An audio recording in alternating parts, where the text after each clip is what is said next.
ताजा अपडेट्स के लिए सब्सक्राइब करें हमारे YouTube चैनल को और साथ ही बेल आइकन को दबाएं।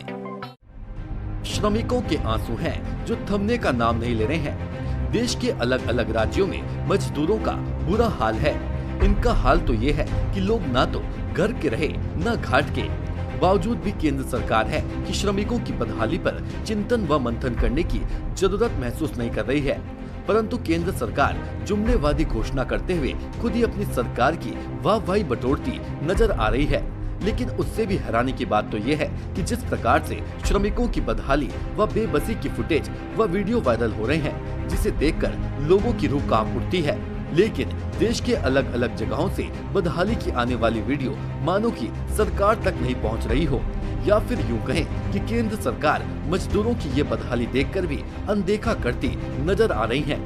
अब केंद्र सरकार की ओर से की गई बद इंतजामी का नतीजा ही तो है जिसका खामियाजा भुगत रहे हैं देश भर के अलग अलग राज्यों के लाखों श्रमिक व मजदूर लोग। इन लोगों की ऐसी बेबसी जिसे लोग ठीक से देख नहीं सकते, जहां सरकार मझधार में फंसे हुए इन श्रमिकों को उनके गंतव्य स्थान तक पहुंचाना चाहिए, लेकिन इन्हें हाईवे पर भटकने के लिए छोड़ दिया जाता है। आलम यह है कि मझधार में फंसे लोगों की बेबसी ऐसी है कि अपने छोटे छोटे बच्चों के साथ इस तपती धूप में 1700 किलोमीटर तक पैदल सफर तय कर लेते हैं और राज्य सरकार को इसकी खबर तक नहीं होती है। आइए आज हम आपको दिखाते हैं देश के अलग अलग राज्यों से आ रहे बेबसी का सच्चा आईना, जिसे देखकर मुंह भी नहीं मोड़ा जा सकता है। और ये विचलित कर देने वाली तस्वीरें हैं जो हर किसी को सोचने पर मजबूर कर देंगी। ऐसा ही एक वाकया हुआ है बिहार के बेगूसराय जिले के रहने वाले राम पुकार पंडित के साथ, जो कि दिल्ली में मजदूरी करता था और लॉकडाउन की वजह से उसका काम बंद हो गया था। इसी दौरान राम पुकार के गांव से उसके बेटे की मौत की खबर आई। ये सुनकर वह फूट फूट कर रो पड़ा। तो वहीं पंजाब से उत्तर प्रदेश के महोबा जाने के लिए निकले लोगों में शामिल एक बच्चा इतना थक गया कि वह अपनी ट्रॉली बैग पर ही सो गया और वो बेबस मां ट्रॉली पर सोते हुए भविष्य को खींचती चली जा रही थी।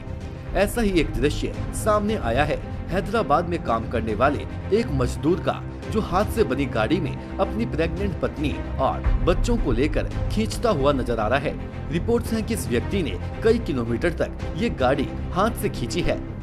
तो एक नौजवान ने अपने परिवार को बैलगाड़ी में बिठाकर हाईवे पर चलता नजर आ रहा है। इतना ही नहीं, इस श्रवण कुमार बेटे ने एक तरफ बैल तो एक तरफ खुद बैलों के साथ बैलगाड़ी को ले जाता नजर आ रहा है। कोरोना वायरस संकट के बीच दिल्ली से ये तस्वीर सामने आई है।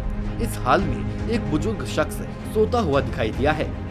अब इतना सब कुछ होने के बाद भी केंद्र सरकार ये दावे करते दिखाई दे रही है कि सरकार की व्यवस्था चुस्त व दुरुस्त है।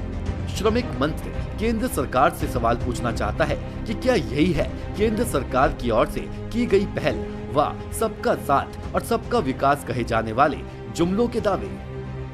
ब्यूरो रिपोर्ट, श्रमिक मंत्र।